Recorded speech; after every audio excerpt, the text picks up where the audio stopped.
A Farmácia Ana Terra apresenta Momento Saúde. Momento Saúde. Dicas, prevenções, cuidados, bem-estar e prestação de serviços. Momento Saúde. Aqui na Rádio da Família.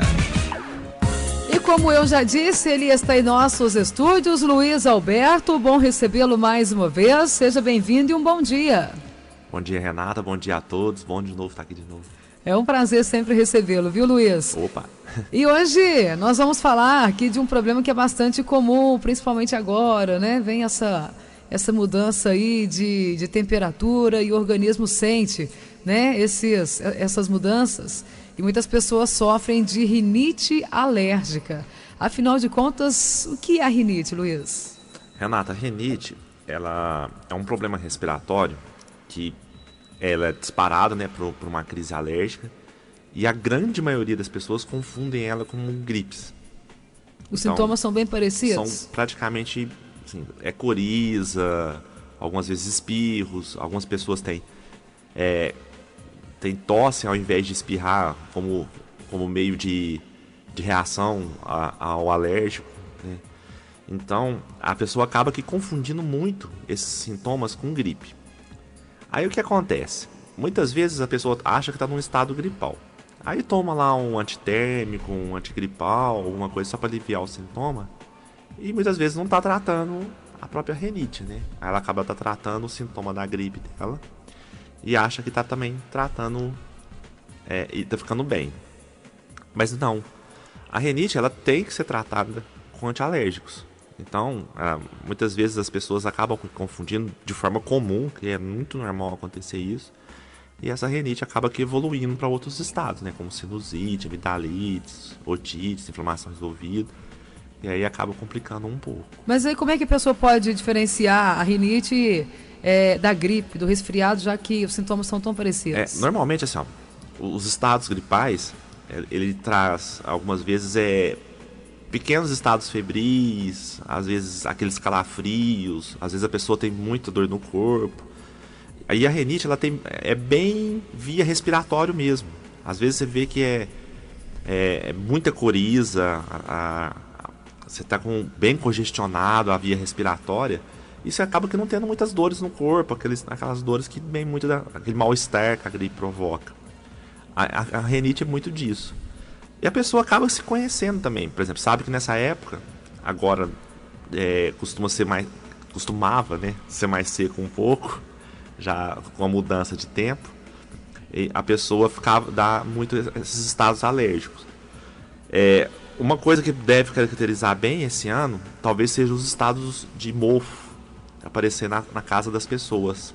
A gente está com uma umidade, alguns dias para cá, com uma umidade bem alta. Sim. E como a gente ficou um tempo seco e agora mudou para um tempo úmido brusco, costuma aparecer mofo. Esses mofos, principalmente em agasalhos, cobertores que a gente já falou, eles costumam disparar bem essas rinites. Aí acaba provocando os outros estados, porque a pessoa acaba se confundindo com o estado gripal. Principalmente sinusite, né, Renata, que incomoda muito, porque a gente produz na rinite, a gente produz muita secreção. Aí acaba com essa secreção acumulando na parte superior do nariz, na testa, assim, a gente sente bem o olho pesado, porque a gente não consegue expelir aquela secreção. Aí vem a sinusite, aí vem dor de cabeça, aí começa vai desencadeando uma série de problemas. Outras coisas, outros desconfortos e outras doenças que acaba que deixando a pessoa um pouco mais debilitada. Você está dizendo do mofo, há outros elementos que podem desencadear também? Que pode contribuir para essas crises alérgicas? Principalmente os ácaros, né, Renata? Que agora eles podem estar em ambientes fechados, né? A temperatura começa a cair um pouco. Então, em cortinas, carpetes, cobertores, agasalhos guardados há muito tempo. Ou às vezes a gente resolve fazer aquela limpeza em guarda-roupas, alguma coisa aí, como está muito tempo guardado. Aí a gente sai chacoalhando tudo. Sim. Aí a gente até vê levantando aquele pozinho assim, né? Isso. Ou às vezes a gente faz uma limpeza num ambiente que está mais fechado, a gente usa aquelas vassouras piaçava, e ela levanta muita poeira. Quem está mexendo com reforma, sabe, também costuma ter algumas crises alérgicas por causa de poeira. Então são vários os tipos de causas. Muitas vezes produtos de limpeza muito forte, com cheiro ou essências muito fortes, acaba que a pessoa é muito sensível a esse tipo de cheiro. Por incrível que pareça, também provocam essas crises mesmo, mesmo essências muito excessivas. Então são várias causas que a pessoa acaba que sim, ela tem que se conhecer, aos poucos ela vai se conhecendo e sabendo o que provoca cada coisa. Então ela evitando esses tipos de causadores. Rinite ela pode ser mais frequente nas crianças, ou a proporção entre crianças e adultos é mais ou menos igual? Nas crianças, Renata, a gente tem uma dificuldade um pouco maior, porque a criança ainda está naquela fase ainda de adaptação, e a gente está conhecendo o que faz o mal para ela, o que provoca aquilo para ela. Então a gente tem um pouco mais de dificuldade de identificar se aquilo está sendo uma rinite ou uma gripe mesmo. E muitas vezes criança é mais difícil, né? Às vezes ela reclama, tá doendo tudo. É que às vezes a criança ela não consegue expressar bem os sintomas, né? Os sintomas dela. Então muitas vezes na criança a gente acaba tratando uma rinite até como um sintoma de gripe mesmo. Pela dificuldade de comunicação dela e até a dificuldade de a gente identificar aquilo que causou para ela. Com a evolução da vida, a gente acaba, com a evolução da idade, até a pessoa vai se conhecendo e ela mesma vai se identificando, sabendo, não, isso aqui minha rinite atacou. Aí, às vezes a pessoa foi deixando, acabou virando aquela sinusite, que aí já incomodou mais um pouco. Aí consegue se tratar de forma um pouco mais, um pouco melhor, com medicação mais adequada. Mas na maioria das vezes em criança é um pouco mais difícil, porque a gente acaba, às vezes, com um diagnóstico, não que seja errado, um diagnóstico que acaba um pouco mais confuso. Sim. Ela acaba tratando por um período maior com uma medicação que não deveria ser aquela outra. Aí acaba que piorando um pouquinho, mas acaba depois conseguindo o tratamento. A rinite que não é tratada, ela pode se tornar crônica?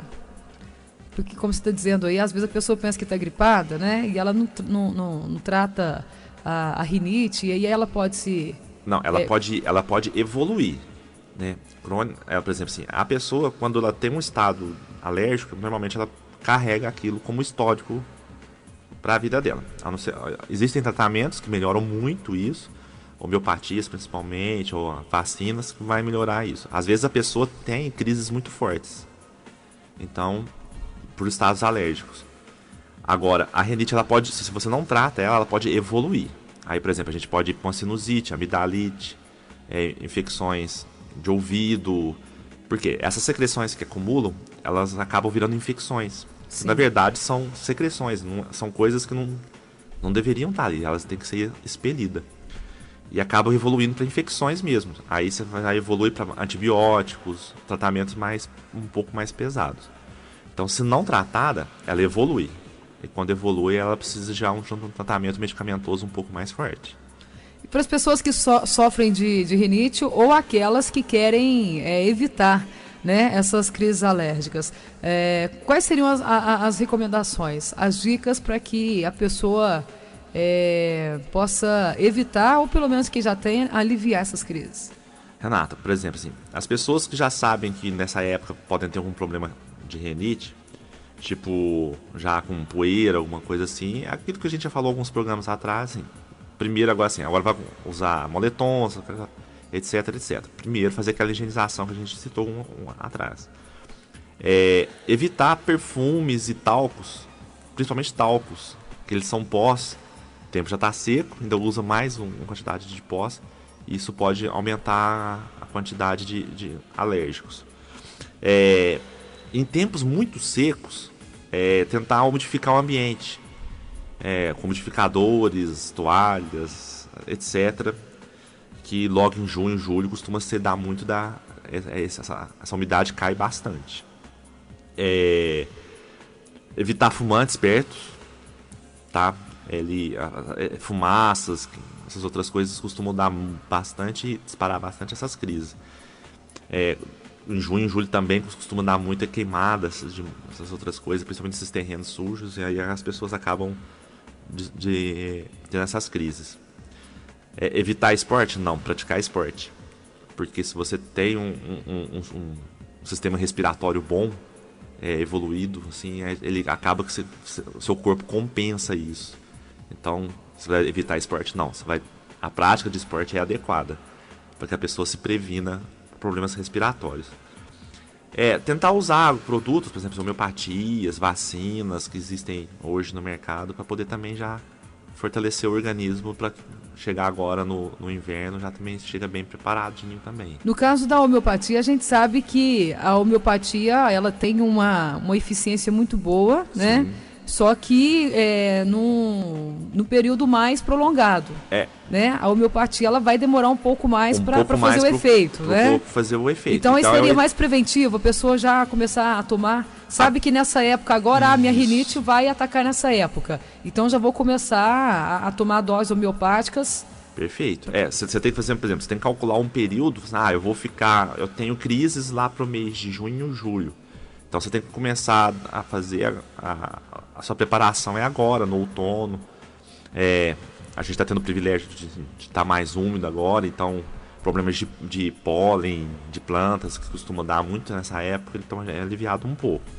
Mas o ideal, assim, 2, 3 meses antes você se prepara para que possa você ter um inverno um pouco mais confortável. Os estados gripais, alguma coisa também, agora também que se previne com vitaminas, xaropes de própolis, equinácea, são muito bons. Então você tem que começar a prevenir agora. No caso da homeopatia, é um período um pouco mais prolongado. Quanto antes você começar, melhor.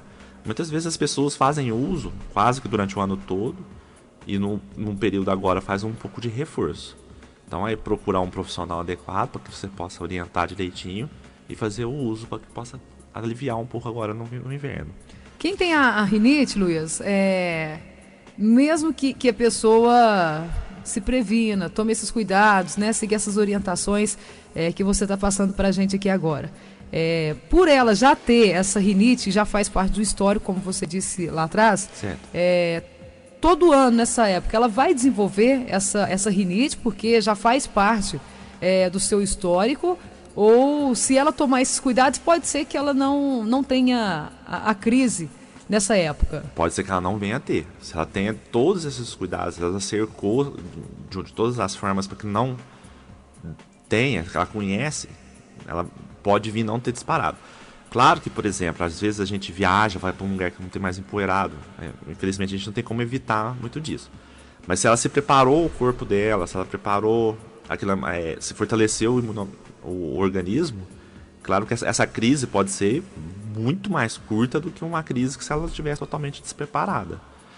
É claro que muitas vezes as pessoas não têm rinites tão frequentes que talvez não consiga, mas aí os usos de antialérgicos adequados acabam que já dando esse conforto à pessoa e já prevenindo. Então, vou para um lugar que tem uma alergia após e vou para um lugar que não tem jeito, vou para uma estrada de terra, alguma coisa. Então talvez o uso de um antialérgico na pré-viagem dela possa aliviar esse estado. Então procurar uma informação com um farmacêutico, com o seu médico aqui, para que possa fazer esse tipo de medicação. A automedicação também é meio complicada. Às vezes não. Eu tô com isso, eu tô com uma rinite, mas na verdade eu tô gripada. Eu tomo um antialérgico, às vezes não resolve. Vamos lembrar assim, que a gripe ela é provocada por um vírus. Então, se você tomar um antialérgico, não vai combater. Não vai resolver em nada. E muitas vezes também não tem a medicação. A medicação para a gripe é para aliviar sintomas. A gente não trata a gripe, a não ser a gripe A, né? Que já tem os antivirais adequados. O resto é só para combater sintomas. A indústria hoje cerca um pouco isso, já fabricando antigripais com antialérgicos. Porque os sintomas são tão parecidos que a própria indústria já se adequou um pouco a isso, acaba que eles um pouco resolvendo. Mas lembrando assim, que muitos antialérgicos, eles dão sono. Então, se você for viajar alguma coisa, tomar cuidado com certo tipo de medicação. Então, você pode perder o estado de atenção, umas coisas assim, tomando antialérgicos que vão te dar sono. E às vezes acaba você correndo o risco de pegar uma estrada, um carro e viajar. Você falou agora, me ocorreu algo aqui. Quem tem rinite, geralmente a pessoa já sabe, né? Ela já se automedica porque ela já sabe que ela vai fazer uso daquele antialérgico, né? Então aí todo ano ela, agora eu tô com crise, eu já sei que eu tenho que tomar esse medicamento. ela deve tomar sempre esse medicamento ou ela deve sempre procurar um médico, porque de repente é preciso mudar o medicamento? A indústria está sempre mudando, né? Não, assim, ela tem que procurar um profissional de saúde para se informar qual o melhor tipo de medicação para a rotina dela. Normalmente o antialérgico não se muda muito. Mas, por exemplo, às vezes uma pessoa tem uma rotina pesada no dia e alguns antialérgicos dão efeitos colaterais de dar sono.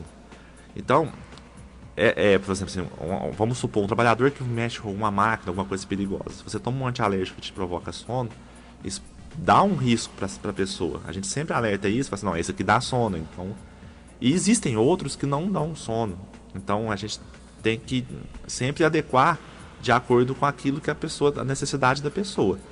É claro que, assim, algumas vezes tem alguns antialérgicos que tem... já são tarjados, né? Já precisa de orientação médica. Eles têm dilatadores, então às vezes se a pessoa tem um problema cardíaco já complica um pouco. Então você pode vir ter taquicardias, algumas coisas assim. Então existem os antialérgicos mais comuns e existem aqueles, assim, vamos dizer a palavra composto, que precisam de uma orientação de um médico, porque podem trazer alguns efeitos colaterais. Às vezes a gente fala assim, isso aí nem tem aquela tarjinha vermelha. Então a gente fala que são os medicamentos que podem ser vendidos com orientação de todos os profissionais. Mas a gente sempre troca uma ideia com um profissional de saúde para saber possíveis efeitos colaterais que aquela medicação pode dar. Por mais inofensivo que ela pareça ser, é um medicamento. Então, todo medicamento ele deve ser tomado com orientação de um profissional de saúde. E lembrando que o que serve para mim pode não servir para você. Claro. Então, a gente tem que tomar muito cuidado, porque a pessoa, às vezes, ela está acostumada já, né? Eu tomo esse antialérgico, tomo porque é ótimo. Às vezes pode não ser bom para outra pessoa. Pode ser bom para você. Né? Então, daí a importância de realmente procurar um médico para você tomar aquele que vai se adequar à sua rotina, necessidade. Ao seu corpo, à sua necessidade que você tem. Então, sempre procure alguém, o seu profissional de saúde, o seu médico, para ser orientado direitinho, para poder fazer o uso adequado disso. Aí muitas vezes as pessoas têm tossem secas, porque disparam, às vezes vai lá e toma um expectorante. Sim. Aí ela vai explodir de tanto tossir, porque ele tem que expectorar algo que não existe.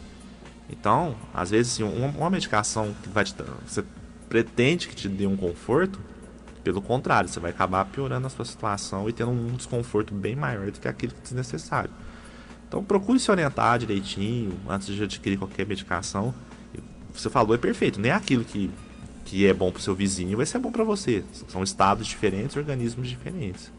E a gente tem que tomar muito, muito cuidado com a danada da automedicação, né? Por isso que a gente sempre está batendo aqui na mesma tecla, porque é algo que a gente sempre alerta e é algo que sempre acontece, né? E às vezes são problemas aí que vão se acumulando, né?